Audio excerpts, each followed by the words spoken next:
أموال الشهداء في ناحية الحميس، المقاومة الحرة للمرأة الحرة.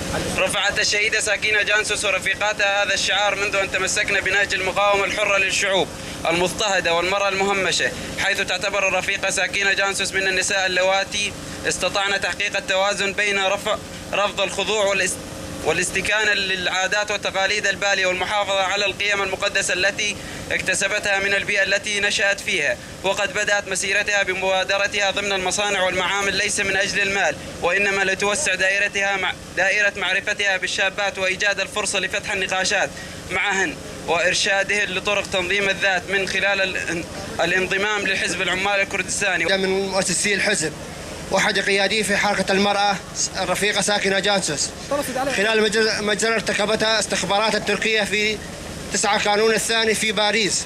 لم تتخلى الرفيقة عن نضالها، وكانت دائما سابقة في النضال من أجل حرية المرأة وحرية شعبها، وأثبتت لنا من خلال نضالها هذا بأن كيف للمرأة أن تعيش حرة، وهكذا خلدت في شخصيتها مثل المرأة الشجاعة، وأصبحت مثلا تمدح بها في طريق النضال.